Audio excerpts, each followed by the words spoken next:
Alright, let's make another one. Today I don't really have any interesting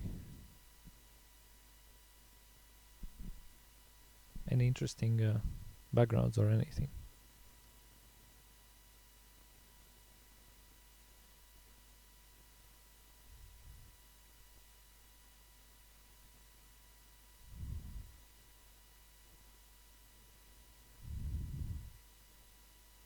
So how is it tied to capitalism, you know? Why is patriarchy so intertwined with capitalism? Both are systems of exploitation, clearly. And, there has been like these. I mean, also take into account what we're going to talk about now. These are just some. We're just going to go over some ridiculous models, some absolutely ridiculous models, and just for the sake of history, you know. So as we all know, gender is socially constructed for the most part, and sex does not produce culture by itself. Um,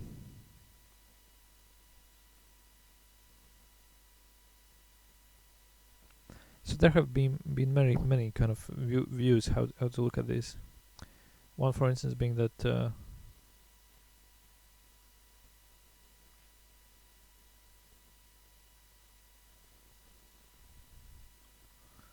this dichotomy of culture and nature, for instance, or of this systematizing and this chaos, nature's some kind of a chaos, and what's really meant by this, I mean, I'm going to probably reference a book here, which is called Less is More by Jason Hickel, which is a great book. And if I reference it poorly or something like that, please tell me about it.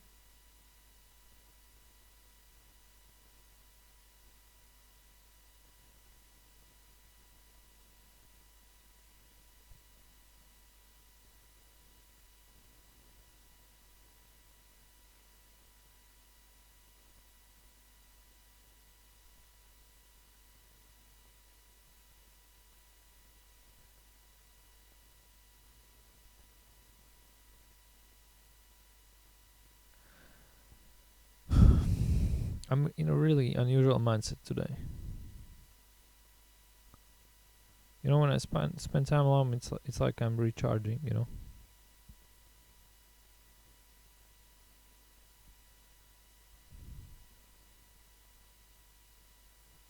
Yeah. So essentially, nature is just being enslaved, and one part of the dichotomy of these two hegemonic gender choices, for whatever reason, are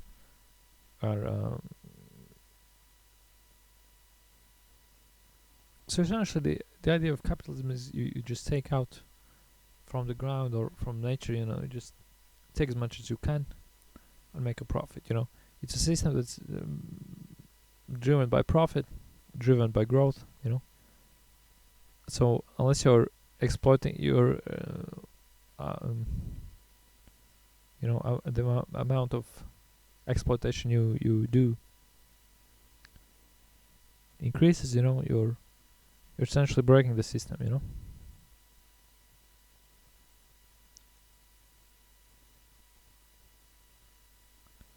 So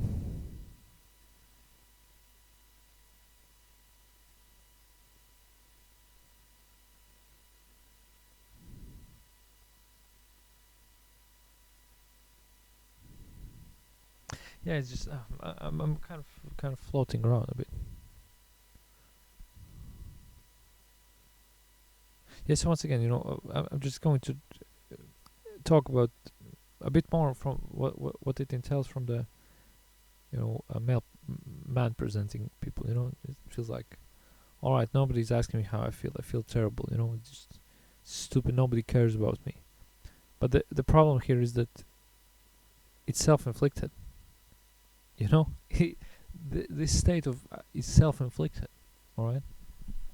And that's the funny part, and it's the part that's difficult to understand because I mean, if you do choose to totally shut down, and if you choose to at the same time save, this kind of a hegemonic worldview where it's just, hey, I need to be king, okay? And if I'm not a king, then f off, you know.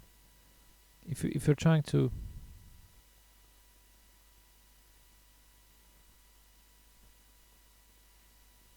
keep this sort of worldview, going, you're going to run into problems.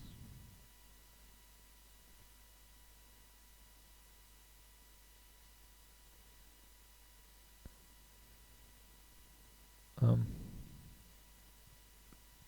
let's talk about both sides. So, and what about from women presenting people's view?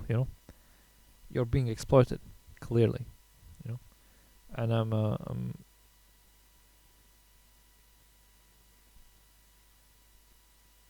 no, but at the same time, also nobody hears what I'm saying.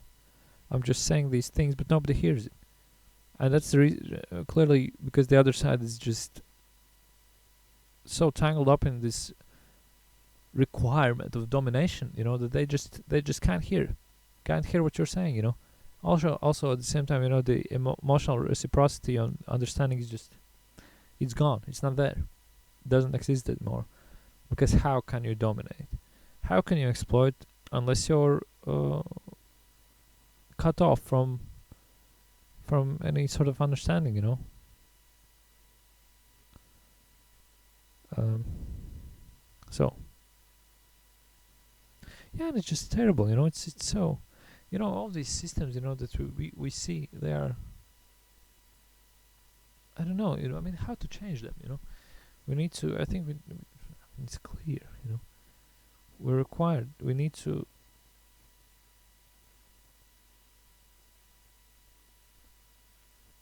we're all human.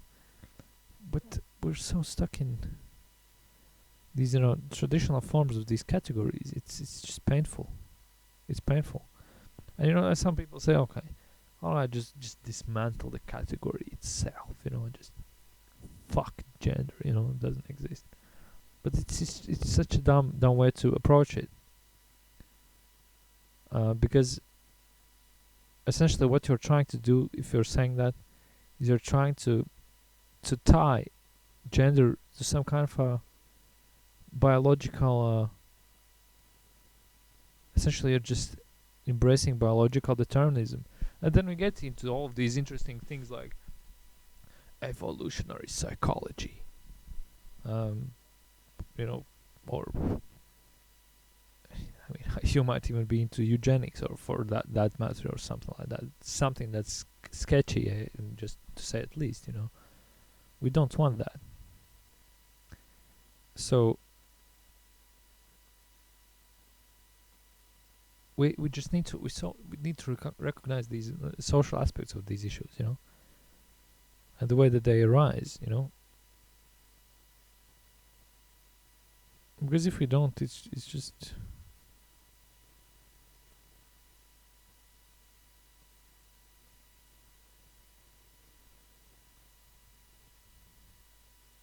the pain, it goes, yeah, and it just spreads, and it's just sad, but at the same time, it's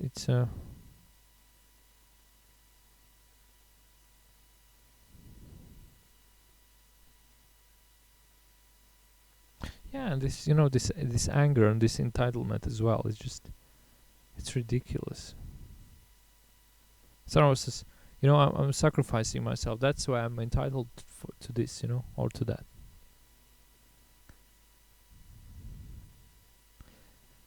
While at the same time, I actually do, I think, I am confident that all people on the planet Earth are entitled to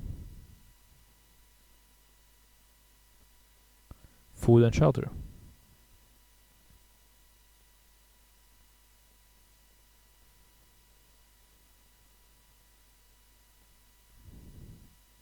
Definitely. So from this perspective, this whole but it should not. And the problem here is that it's being kind of gate kept. All right, check out. I'm a man presenting person. That means I'm the gatekeeper of wealth or of foods or whatever. It's so stupid. It's ridiculous. It's dumb. All right. And the system it's self-replicating. I mean, if you read Marx, you see that capitalism is self-replicating. But regardless, yeah. So, but let's check out that, and also so one side is the exploiter, the other side is the exploited. The exploited can't really say anything because the exploiter could say, "Okay, you're just ungrateful. Mm? I'm giving you food. I'm giving you shelter. You're just ungrateful."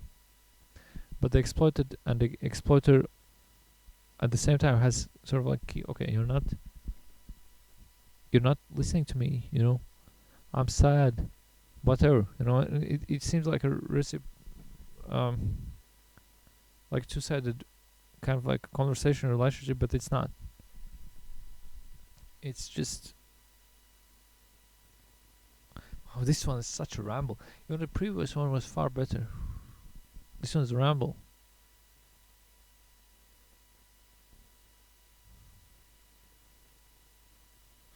I'm kind of interested about this idea of entitlement because there are so many, and this is just going to be my own views, current views.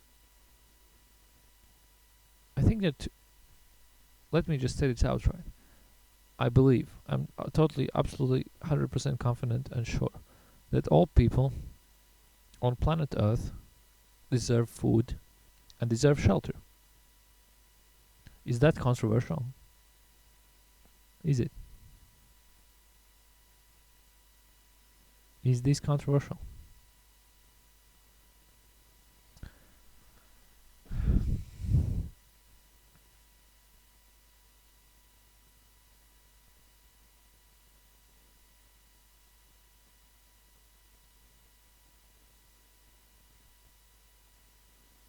So let's start here. Now, but there are different kinds of entitlement. I think, and this first kind of entitlement is absolutely justified from my own point of view. I think it's just justified, 100%. Okay, I'm very happy for. I'm very happy for. Yeah. Now let's get into other things. How about things such as understanding? Or what about things such as love, or things such as intimacy, perhaps? Now, understanding. I don't think you are anybody's entitled to understanding, and I think it's a two-way street as well. I think one should be. I mean, it's also a question of are you able to express yourself clearly? Are you neurodivergent, for instance? Are you neurotypical? From what point of view are we talking here?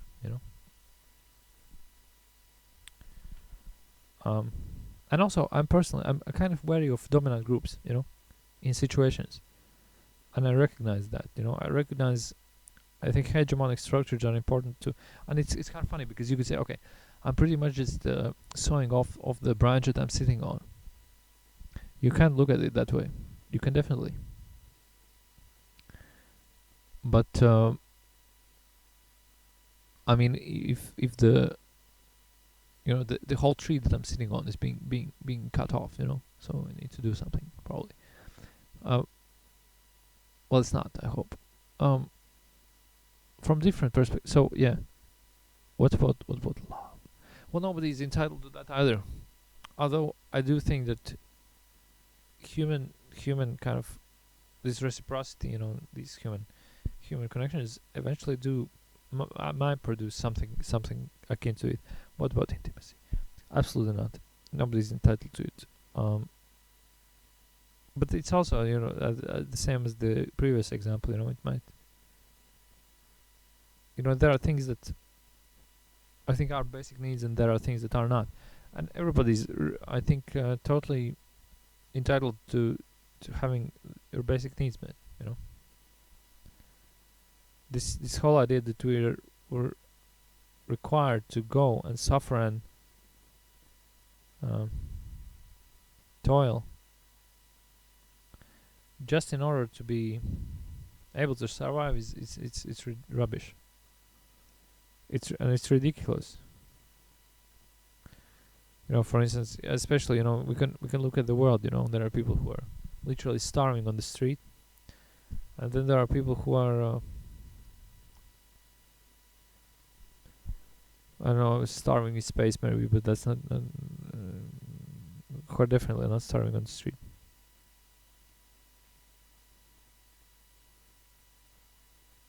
Yeah, and it's also very sad that I think, and both, I think both sides, people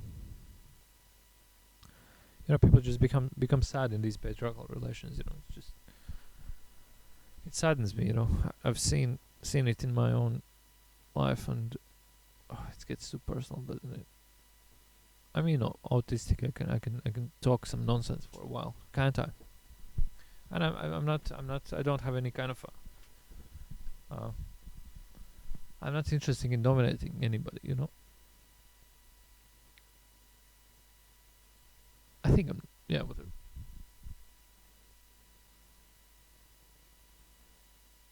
So you know what we're gonna do? What could be fun? We could take. Let's take for instance the where it can go wrong if you don't understand both viewpoints. Um, for instance, if you just let's say you you take sides. Let's say you're unaware of the system, and you just choose to take sides. Which I mean, no, but that's not the way to go. That's not the way to go. Oh no, I think I messed myself up.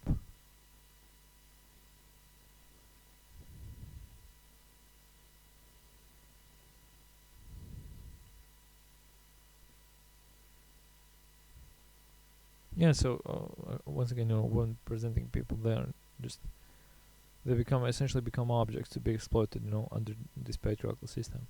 They are enslaved totally, and the malpresenting people are cut off from emotions and eventually just go to kill themselves or something like that. I think these hegemonic structures. I need to read Gramsci. I need to read Laclau. I've been I've been really not studying enough. Oh, this ramble has deteriorated so quite a lot.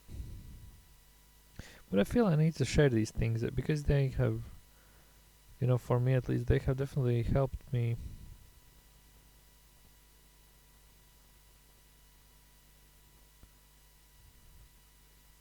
They have helped me because once again, just to, and also if you're the man presenting person participating in patriarchy, you can't display weakness. That's also you need to uphold this illusion of just infinite strength. I'm so strong. Oh my god. I mean, I'm so strong that I don't even do no strong stuff. I'm just so strong. And I'm also like neurotypical, by the way. And I'm so insanely manly. I'm just so strong. I can't show weakness. I need to be strong all the time. Well, maybe except in presence of other also male presenting people, and then we could just cry together. But also it sounds like I'm laughing about it, but it's actually tragic. Um, it's really sad. And at the same time, if you're a woman presenting person, you become afraid of those I don't know, beastie people. They are unpredictable, they are angry, and they are violent. You know, so it's just terrible. All around. And you're also a bit kind of you're beware. Maybe you can't trust them because because they are exploiters. Under patriarchal systems, and if you trust them too much, you might get they might mess you up. You know. That's true as well. And this divide, it's, I mean, I don't know. It's just it just seems so unusual, weird to me, because but I sometimes think that maybe no, but I have not. I don't know. You know what I would like to study? I would like to study.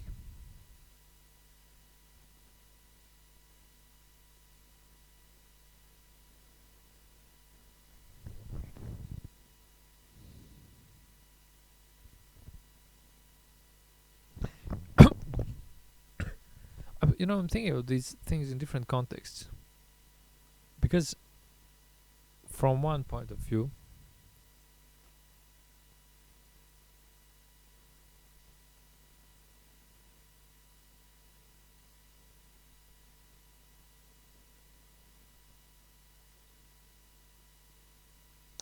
yeah, but once again, we I don't know if we can talk about these kind of internal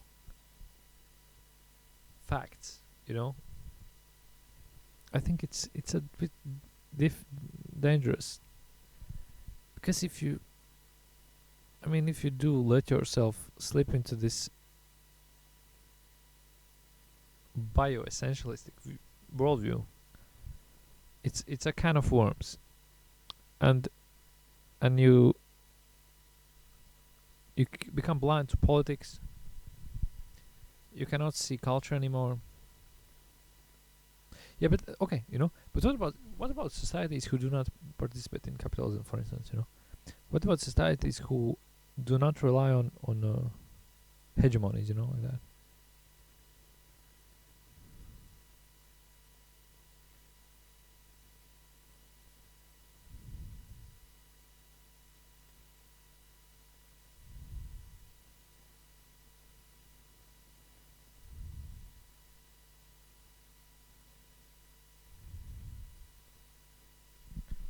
I don't know. I mean, some of them participate in other hegemonies, like killing animals or something like that. But I guess some of them.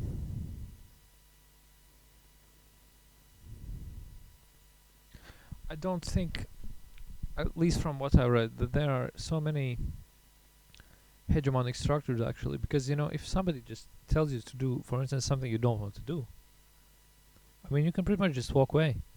I don't think there are people who hold such high.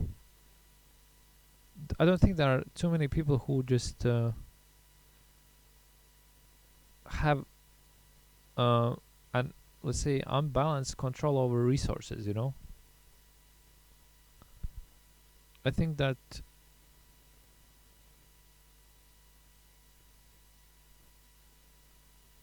those kinds of people aren't as, because I think if you think about the context of a tribe, for instance, how would such this kind of a property, accumulation, even be possible? Mm? How? Because if you're clearly exploiting uh, people from your own tribe, which is the basis of unbalanced resource accumulation, clearly you're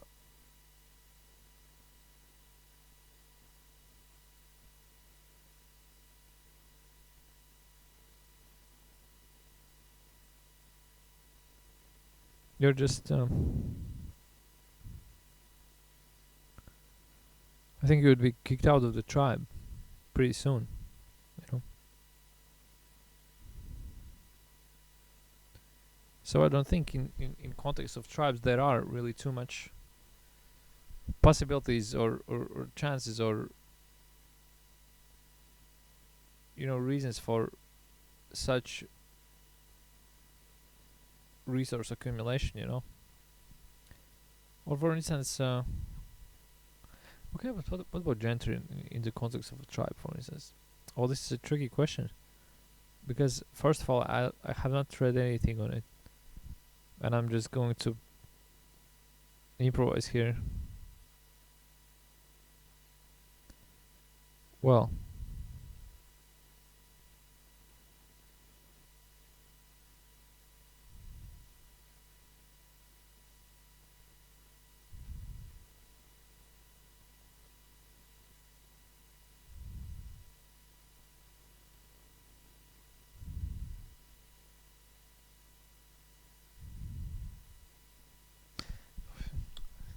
I keep going back in my own mind to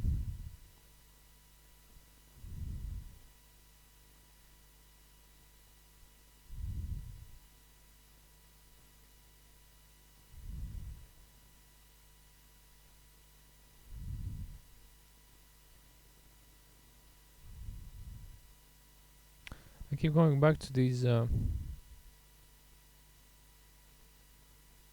because I had some conversations, let's just say, previously, and I mean, I saw quite a lot of pain in the person that I was talking with, and it was, I mean, clearly, at least from what I gathered, it was a result of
have the best time for that. Just a quick note. I think if the reciprocity is established, there are no reasons for to have this kind of bunch of anger in yourself. And if you don't have a bunch of anger, I think there's less pain. I really do.